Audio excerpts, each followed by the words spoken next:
4 piece chicken breast வாங்கியிருந்தேன். அதாவது bomb சைஸில் தான் இருந்துச்சு. ரொம்ப பெரிய பீஸ் இல்லை, இந்த அளவுக்கு தான் இருந்துச்சு. அதில் வந்து ஒரு 4 பீஸ் இந்த மாதிரி டைஸ் பண்ணியாச்சு. நான் வந்து 1/2 டேபிள் ஸ்பூனுக்கு பப்ரிக்கா பவுடர் கொடுக்குறேன். பப்ரிக்கா இல்லை அப்படின்னா நீங்கள் காஷ்மீரி சில்லி பவுடர் கூட கொடுத்துக்கலாம். 1 டீஸ்பூன் பிளாக் பெப்பர், 1/2 டீஸ்பூனுக்கு சிறுஜீரகத்தூள், 1 டீஸ்பூன் அளவுக்கு கார்லிக் பவுடர், ஒரு 3/4 டேபிள் ஸ்பூனுக்கு garam masala, ginger garlic paste ஒரு 1/2 டேபிள் ஸ்பூன். நல்ல திக்கான தயிர் எடுத்துக்கும். தயிர் வந்து தண்ணியாக இருக்கிற மனுச்சுன்னா இந்த மாதிரி நான் வடிகட்டிட்டேன். அதே மாதிரி நீங்களும் தண்ணியெல்லாம் வடிகட்டிடுங்க.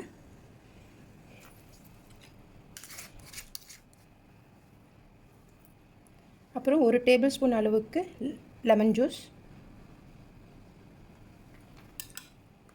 தேவையான அளவுக்கு உப்பு. இதை நல்லா மிக்ஸ் பண்ணிவிடுவோம்.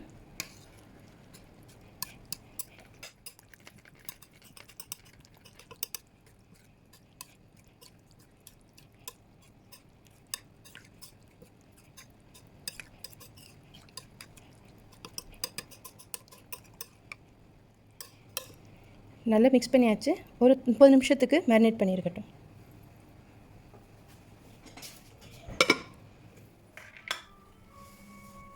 நான் வந்து சாஸ் தனியாக செய்ய போகிறேன். நான் வந்து கொஞ்சம் மைனஸ் எடுத்துருக்கிறேன். அதாவது ஒரு 3/4 கப்புக்கு மைனஸ் எடுத்திருக்கேன்.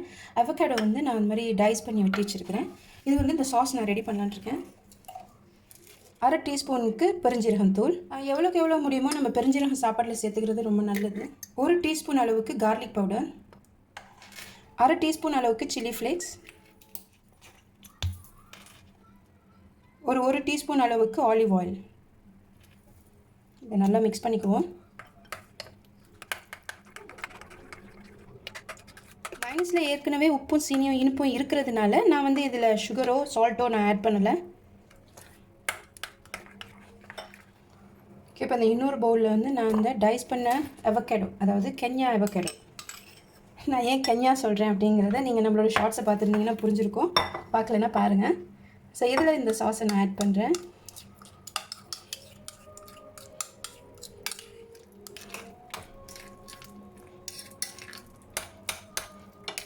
உங்களுக்கு இந்த மாதிரி டைஸ்டாக இருக்கிறது இதோட டேஸ்ட் பிடிக்காது அப்படின்னு நினச்சிங்கன்னா நீங்கள் இதை ஃபுல்லாகவே ஸ்மாஷ் பண்ணிடலாம். ஸ்மாஷ் பண்ணி இந்த மைனஸோடு நீங்கள் கலந்துடலாம். அதுவும் ஒரு நல்ல டேஸ்ட் இருக்கும். ஓகே, நம்மளோட சாஸும் ரெடி ஆகிடுச்சு. நம்மளோட கோழி வந்து ஏறக்குறை 1 மணி நேரத்துக்கிட்டே நான் வந்து மேரினேட் பண்ணி வச்சுட்டேன்.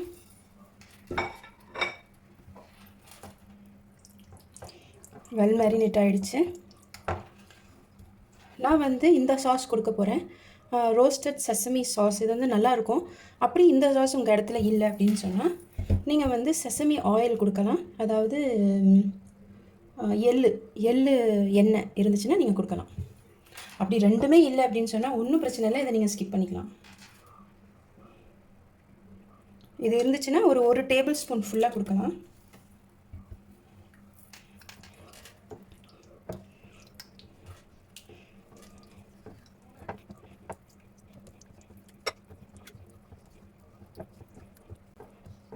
நல்லா மிக்ஸ் பண்ணியாச்சு. இந்த செசமி சாஸ் கொடுத்ததும் ஒரு நல்ல வாசம். கொஞ்சம் ஆலிவ் ஆயில் கொடுத்துக்குவோம்.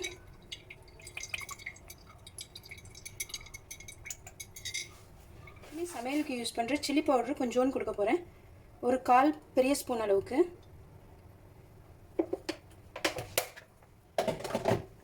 இது எதுக்குன்னா நம்மளோட கோழி வந்து கொஞ்சம் கலர் இருக்கும். ஸோ நான் ஃபுட் கலரிங் கொடுக்கல, ஆனால் நான் இந்த சில்லி பவுடர் தான் கொடுக்குறேன்.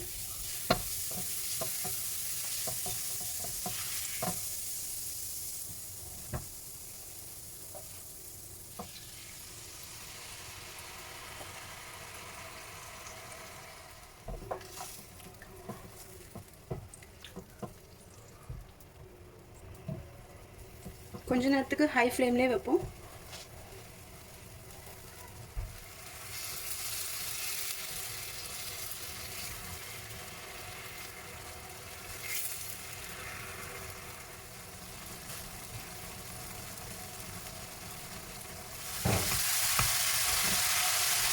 அவ்வளோதான், பார்த்தீங்களா நல்லா கோட்டட் ஆகிடுச்சு அந்த மசாலா.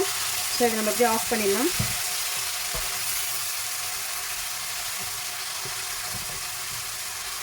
இது கொஞ்ச நேரம் ஆறட்டும்.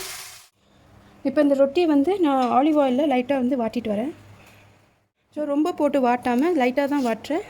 இது என்ன, நான் தான் அன்றைக்கி ஒரு அரப் ஸ்டோர் போனேன். அப்போ அங்கே வந்து குப்ஸ் ரொட்டி இருந்துச்சு, நான் வாங்கிட்டு வந்தேன். ஸோ இதை வந்து லைட்டாக வாட்டிக்கும், ரொம்ப வாட்டிட்டிங்கன்னா அப்புறம் முறுமுறுங்க ஆரம்பிச்சிடும்.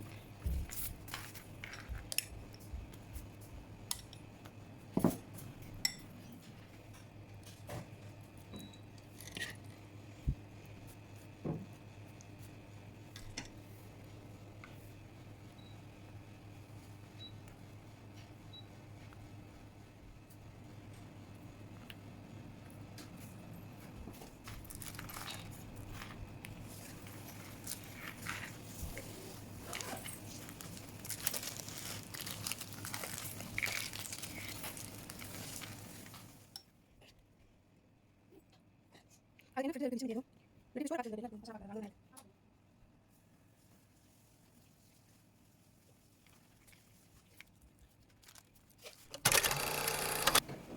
ஸோ நம்மளோட ஈஸியான ஷவர்மா ரெடி ஆகிடுச்சு.